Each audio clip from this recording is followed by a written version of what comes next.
This video demonstrates profit on sale report under Reports.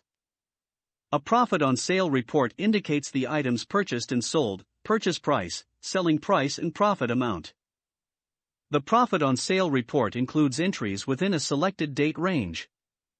To generate a profit on sale report, select a period.